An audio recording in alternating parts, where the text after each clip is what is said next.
Welcome back. It's an honor to be here with you today. Thank you so much for taking the time to get curious. One thing we all have in common is that we are mortal beings. Yes, some people get away without paying taxes, but no one gets out of here alive. So if I asked you what it means to create peace of mind around end of life, what might you say? Maybe you'd bring to mind the death of a family member or a loved one. You consider how that experience went and how you feel about it now. Those experiences can be quite traumatic, especially in what I'll call white Eurocentric culture we have here on Bainbridge Island, where we don't really even want to talk about dying or use the term death. Dying has been medicalized to an incredible degree. And so we squander the opportunity that we have to really experience the powerful transformation that happens as we near the end of our life and then leave our body. We use euphemisms such as pushing up daisies or kicking the bucket instead of accepting the reality of our mortality and creating meaning from that. So today, I'd like to explore this liminal space with you and look at what's possible when you go beyond what I consider the basics. So just a disclaimer, I'm an educator and a coach. I do not hold a professional license of a lawyer, financial advisor, or medical person. So this presentation is meant to open your heart and mind to what is possible when we talk about what really matters to us. So if you're planning while you have the luxury of time and mental capacity, you likely have at least a decade and maybe as many as 3 or 4 ahead of you. This is an invitation to consider this span of time I call the arc of life. We can address who and what really matter to you. What experiences would you like to have before you're physically and or mentally incapable? And who do you want to be in the time you have left? Let's get the mind tasks in place, those basics, but we can go deeper and explore the heart and soul of who we are too. After all, we're human beings, not human doings. So we'll start with the mind items. Tony already gave a wonderful overview of these. So just to review, you need a will or trust. Make sure your possessions go to whom you want. Have a durable power of attorney for managing finances when you're no longer able to. You'll have an estate executor who will make sure that your will or trust is followed. And then you'll have advance directive and medical power of attorney. And End of Life Washington has a very, very thorough advance directive that I like to use. It includes a HIPAA release. You can include your funeral preferences in there. And it's actually free on their website. So I'll put that link in a follow-up email. And you'll also want a financial plan, as Tony mentioned, covers retirement, housing, medical needs, and those can be really significant. Has anybody toured the new Fieldstone assisted living place? Oh my gosh, it's so gorgeous. But it starts at like $6,000 a month with no assistance whatsoever. So yeah. So there are a couple more things that I consider basic, and one major one is to make sure that your information is easily accessible to someone, not just for end of life, but also for incapacitation. I like this planner called the Peace of Mind Planner, but there are many others out there. This one has 16 different tabs, 16 different sections for everything from your important data, who to contact, all your financial accounts, including how bills are paid, right? Who still pays a bill by check? Anybody? Some people, yeah. Well, that's pretty obvious, but if your bills are being paid online and you need to stop one, you know, somebody needs to know how those bills are being handled.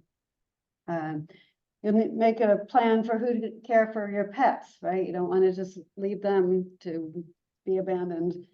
Make sure somebody is willing to take over their care. And then your social media accounts, right? probably have seen Facebook accounts of people who have died, and they just go on and on. Their birthdays come up and people wish them a happy birthday, and yeah, not so great. So this is not a book to leave out on the coffee table, obviously. A lot of important information in there, but put it in your fireproof go bag somewhere where it's people will know where to find it. So you spend all that time and money getting your documents in place and then stick them in a drawer and forget about them, right? Maybe your will goes in the safe deposit box, but no one knows where the key is. When it's needed, you can't access it. So we're not used to talking about death and dying in our daily lives, but I'm making it my mission to open up opportunities in the Bainbridge Island and North Kitsap area and practice having these discussions. I have an upcoming series of workshops using this book, 7 Tools for Making Sense of Life and Death. And it'll be a series of 4 workshops. I'm thinking of doing it both in person and online. So all you online folks, if that's your preference, we'll make sure you get the option to do it too. And so come talk to me afterwards or email me if you're interested in learning more about that. I have the books today, so if you buy it today, you get $20 off of your registration for the series. And I realize that there can be complicated situations, having to choose one adult child as your power of attorney over another, blended families, as Tony mentioned. A lot of people are solo elders, right? They don't have close friends or family to play those roles. And overcoming resistance to having those conversations, we're going to talk about that in one of the workshops. Ooh, there we go. Oh, we went way ahead, didn't we? Okay, back to where we're supposed to be. Let's see. Yeah, so we want to make sure that you discuss these things, and so maybe there we go. Okay. Okay, yeah, discussing. And then, yeah, you want to make sure that you review them at least every 5 years. And if there's a major event in your life, birth of a new child, adopting a child, marriage, divorce, any kinds of changes like that. So purpose and legacy is what the hard topics make. Oh, I think my pages are missing order here. Okay, that's why we're not.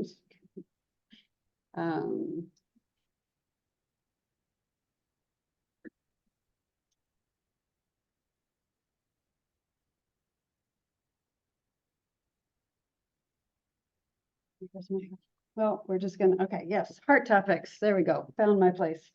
So I'd like to start with learning about who and what matter most to you. I've had clients decide that they can retire because they did this work with me, looking at their end of life plan, and that freedom is what really mattered to them. Others have set boundaries around volunteer work, so they have more time for personal projects. And we can think about your legacy, not financial, but how you want to be remembered, and take steps to make sure that that's in place. One couple with teenage daughters realized that they were all so busy that they were losing touch with each other as partners. And they made some major commitments to each other to make sure their marriage lasted into the empty nesting years and well beyond. They wanted their legacy to be their strong relationship with each other. Quality of life is about what makes life worth living to you. I accompanied my dad, who was a widower, through his last decade. And initially he said that if he had to use a wheelchair, that was it. He was done. That was not quality of life for him. But then his legs got weak, that it was no longer safe for him to walk, even with a walker. So we did the Values Week worksheet from End of Life Washington, and he decided to try the wheelchair. He ended up living the last year of his life using it, and we made many more great memories in that time. Another heart topic is what brings you comfort? Who would you want around you, or not, in challenging times? People I've worked with have described their hope for deathbed scene, down to what music they'd want to hear, and that they'd love to have candles surrounding them. There's no guarantee that this will be possible, of course, but imagine how wonderful this kind of guidance is for family and friends who will be with you.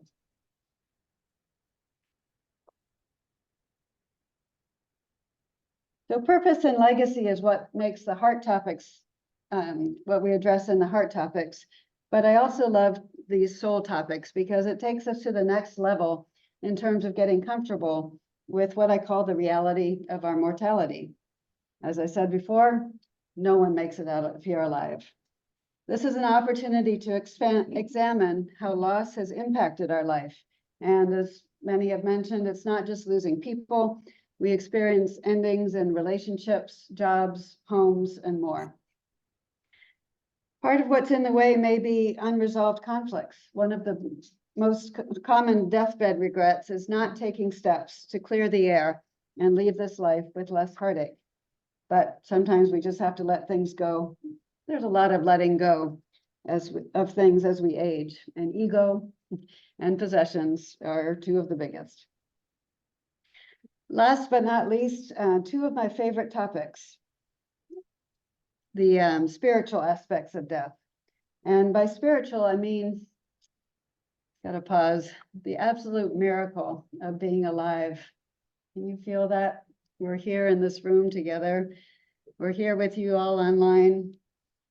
Whew. And then one day we won't be here anymore.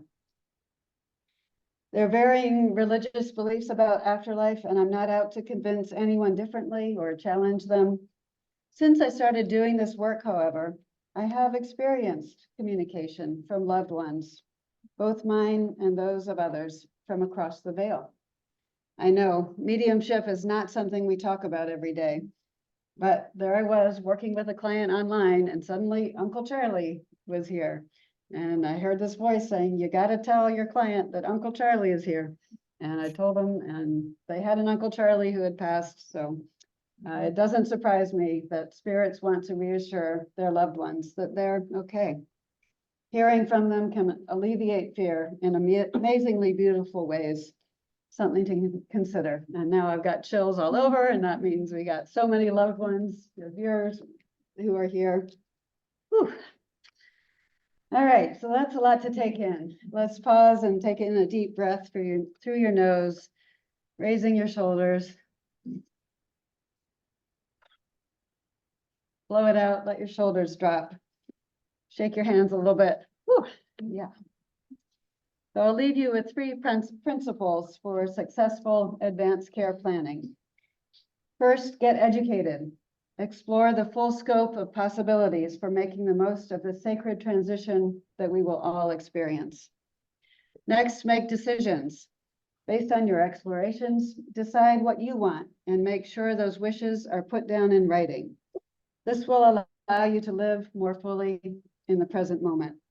And have those conversations. The result will be more peace of mind for all. And those are some ways to connect with me. This will be recorded. You can go back and watch them, and you have many emails from me, I'm sure. So you know how to reach me. Thank you so much. I appreciate your time.